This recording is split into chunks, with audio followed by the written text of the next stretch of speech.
Hey everyone, welcome to week 2 of our Bible study. This week we're going to be looking at Psalm 110. If you missed last week, you can check it out on this channel.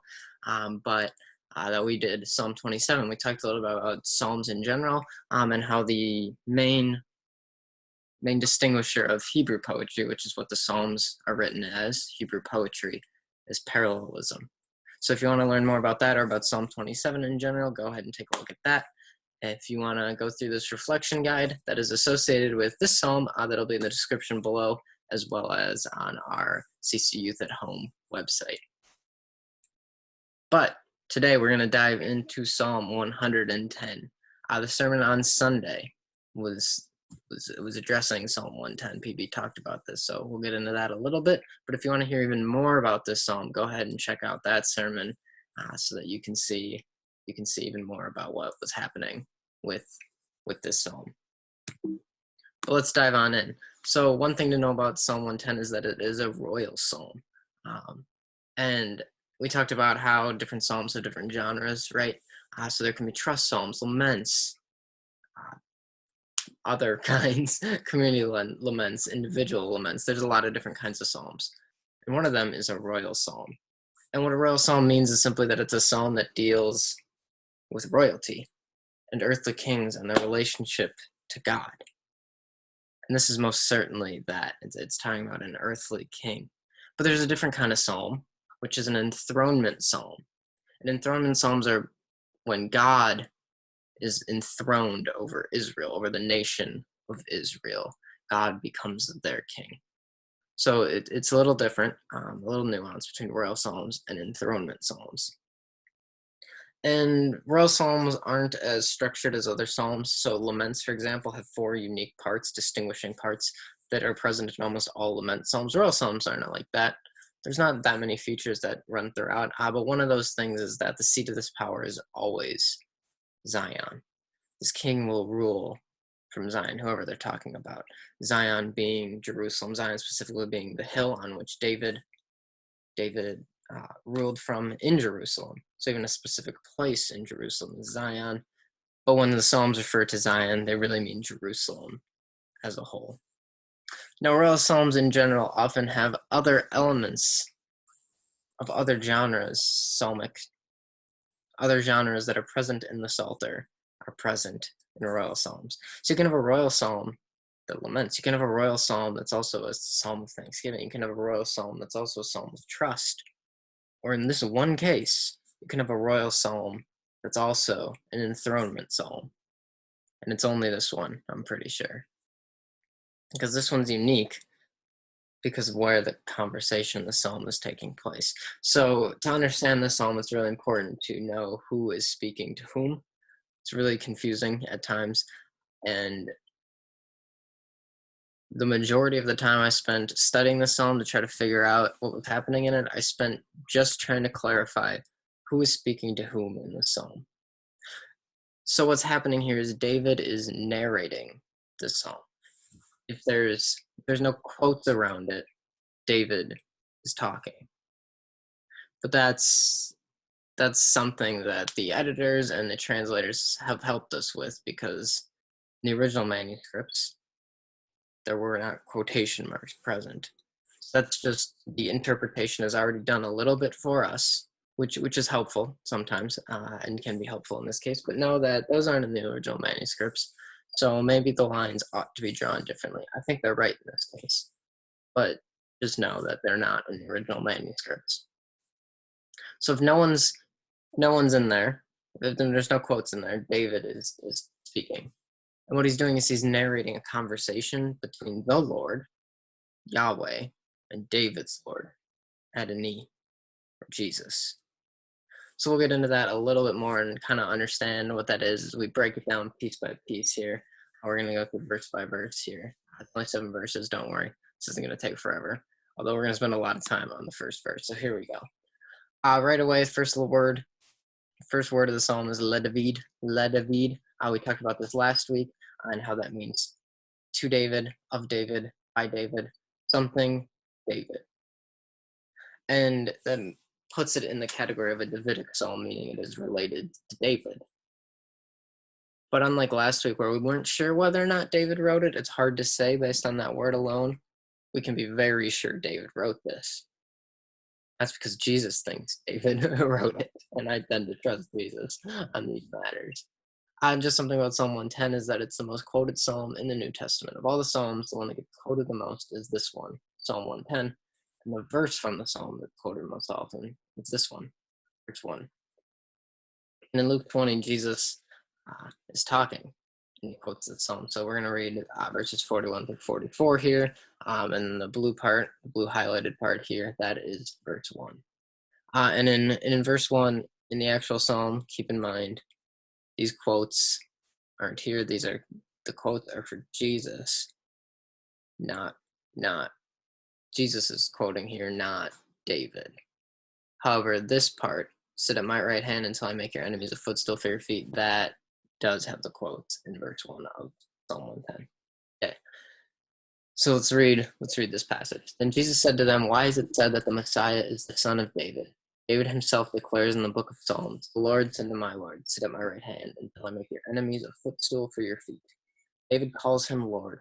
How then can he be his son? So what Jesus is doing here is actually really cool. He's using this verse to prove that he himself is God incarnate. So the son of David thing, son isn't literal son, it just means ancestor of. Because how they mark genealogy, if you've read any genealogies in the Old Testament, it's like Rehoboam, son of Solomon, son of David, son of Jesse, right? So to just skip all that, it would just be Rehoboam, son of Jesse. Just skips all those confusing steps.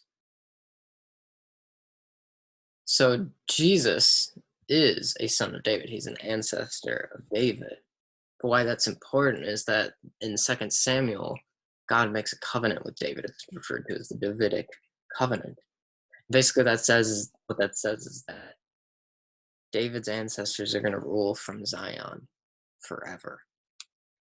And Jesus gets to be the fulfillment of this. But what's interesting is what's happening here. The Lord said to my Lord. So if you notice, there's two kind of different spellings of Lord here. There's, capitalizations. There's Lord where every letter is capital, and then there's Lord where just the L is capital. When every letter is capital, it's referring to Yahweh, which is the name of God, which God gave to Moses at the burning bush. Often translated as I am, or I am who I am. So that's Yahweh, the Lord, the name of God. Said to my Lord, Adoni. So my Lord, Adoni, which is just a person in power, right? So someone might say to David, because he's king, my Lord, Adoni. But remember who's talking here. David is talking. So Yahweh, God, said to David's Lord. But this David's Lord is also the son of David, also David's ancestor. In that culture, an ancestor would never, or a father would never say to his son, my Lord. He would not do that. After all, David's king. Why would David do that? Say that about someone else who is going to be king one day but isn't king yet? Well, the only way he would do that is if he's God. He's talking to God. So even though Jesus is a descendant of David, a son of David, he's also a son of God. And therefore, David can call him the Lord. So that's just the first clause. We made it through. Okay, so the Lord Yahweh said to Adoni, to Jesus. Now, keep in mind, when this was written, if you were reading or hearing this psalm, you would not think Jesus here and the my Lord. We're going to think Jesus here because Jesus puts on himself, and we're going to trust Jesus. But a Hebrew reader would not think of this as Jesus. They would just think of it as a descendant of David. So the Lord said to my Lord, Yahweh said to Jesus, sit at my right hand till I make your enemies a footstool for your feet. All right, sit at my right hand being the position of honor, the position of reverence, the person who does the most on behalf of you. Your right hand man. You've heard that expression. So Jesus is going to be God's right hand man until all of Jesus's enemies are conquered. So remember all this. Sit at my right hand. Sorry, sit at my right hand and tell me the enemies of foot off your feet. That is the Lord talking to Jesus. All right, that's verse 1. We did it. Verses 2 and 3. Back to David talking. Now, David here is talking. It's Jesus. So here, Lord said to my Lord, that's just narration. Now David's talking to Jesus. The Lord will extend your mighty scepter from Zion. Your Jesus's mighty scepter from Zion, from Jerusalem, saying, so saying, we're back to quotes, the Lord is talking to Jesus. So, rule in the midst of your enemies. So, Jesus is going to rule from Zion in the midst of all of his enemies. And now back to David talking. You see the quote ended. Your troops will be willing on your day of battle, arrayed in holy splendor. Your young men will come to you like dew from the morning's womb. You know, a lot of troops, they're going to be willing on the day of battle. You are going to, Jesus, are going to be arrayed in holy splendor. Your young men will come to you like dew from the morning's womb. Dew in the morning, where is it? It's everywhere. You're going to have a lot of soldiers willing to fight for you. So what's happening here is that the Messiah, Jesus, is going to rule from Zion.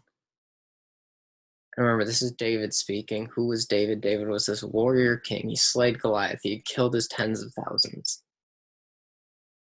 He was a warrior. So what he was looking for in a Messiah was certainly a warrior. And that's what he thought. The Messiah is going to be this warrior who will conquer all of Israel's enemies, which isn't untrue. But the psalm turns a little bit here.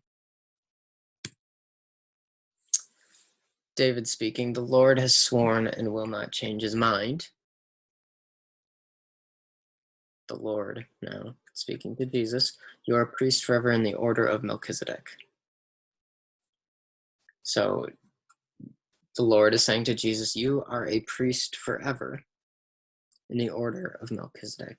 You are going to be a priest, someone who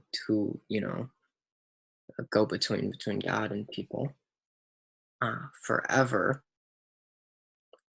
always. And you are going to be in the order of Melchizedek, like Melchizedek. So who's Melchizedek then? Melchizedek was a priest in Genesis that blessed Abraham.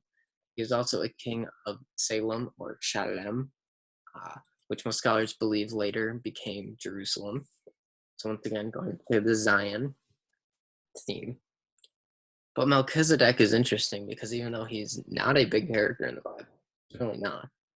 He shows up twice in Genesis, and as far as his lifespan, just a couple things in Genesis, theologically he's really important because of this psalm, and then because of Hebrews 7, which interprets the psalm for us.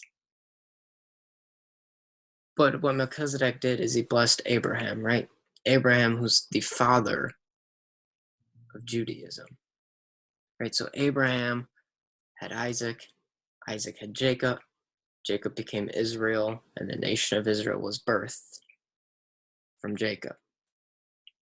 So Melchizedek was a priest that blessed the start of this Jewish tradition, this Jewish family. It was over it. It was above it. And what that means is that Melchizedek was not a Levite. So the Levites, Levi was a son of Jacob, the Levites were one of the 12 tribes of Israel. But unlike all the other tribes, the Levites did not receive any land. Instead, they were to be the priestly tribe of Israel. They were to be the priests for Israel. And you might be called, if you became a priest as a Levite, you are a priest in the order of Levi, or in the order of the Levites. But Jesus is different than this because he is a priest forever in the order of Melchizedek. Jesus is also in the order of Melchizedek, and since Melchizedek was not just a priest over the Jews, but over all people, Jesus is for all people, not just the Jews. And we see that in our atonement theology. Jesus covers the sins of all people, not just the Jewish people. But we also see that in what we think is going to happen when Jesus returns. Jesus will conquer not just Israel's enemies, but the enemies of all people. And if Jesus is conquering the enemies of all people, this is a spiritual battle, not just a physical one. Not just a battle between warring kings for the sake of having land or for the sake of ruling from Jerusalem. It's a spiritual battle as well. When the psalm closes here, the Lord is at your right hand. David speaking. David speaking to Yahweh about Jesus. So David, Adonai is at your right hand. He will crush kings on the day of his wrath. So Jesus is at your right hand. Lord, Jesus is at your right hand. He will crush kings on the day of his wrath. Day of his wrath sounds a lot like the day of the Lord, which is a Old Testament concept in Joel, referred back to in 1 Thessalonians 5, I believe, 4 and 5. The day of the Lord is the day where Jesus returns and judges the nations, and it's this apocalyptic image, the gruesome day. It's the day where Jesus returns and conquers all. So Jesus is going to come back. He's going to crush kings. He's going to crush oppressive rulers. He's going to crush the enemies, the enemy nations. And he will judge the nations and heap up the dead and crush the rulers of the whole earth. So verses 5 and 6 here, they're rough. They're not pleasant. But verse 7 turns. He will drink from a brook along the way, and so he will lift his head high. Even though there's violence happening here, there's a peaceful image that closes the psalm. He will drink from a brook along the way, and so he will lift his head high. I read through some commentaries trying to figure out what this was about, and the best explanation I heard is that oftentimes in wars back then, one of the chief ways of defeating an enemy is to siege their city. What that means is surrounding it and not letting anyone in or out, and also not letting their food or water supply in or out. Basically, you starve them out. They're forced retreat and then be able to surrender, and then you can take the city. That's not what's going to happen here. It's not going to be that brutal because he's going to drink water along the way. It's going to be a little more peaceful. It's going to be a little more still. So what's the psalm mean? There's a lot happening, and there's a lot going on. I'd say there's a couple things it means. It means that Jesus is man, and Jesus is God. Incarnational. It means that Jesus is for all people. Jesus is not just for the Jews, but for the Jews and the Gentiles. And it means that when Jesus returns, he talks about eradicating the earth of the enemies of all people.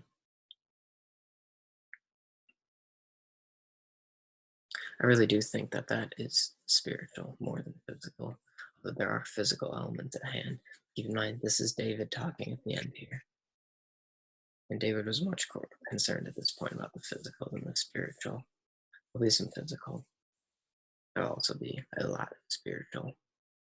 Jesus can return and destroy all of your enemies in order to restore the earth, to get to a place where we can just casually drink water from a brook, kind of like Eden, a restoration to God's perfect creation. All right, everyone, thanks for joining us for week 2 of our Bible study, Psalm 110. The reflection guide is in the description below, as well as on our CC Youth at Home webpage, which is linked in the description below as well. Be sure to subscribe if you wanna get these updates every week. Thanks for joining us again, and we'll see you next week.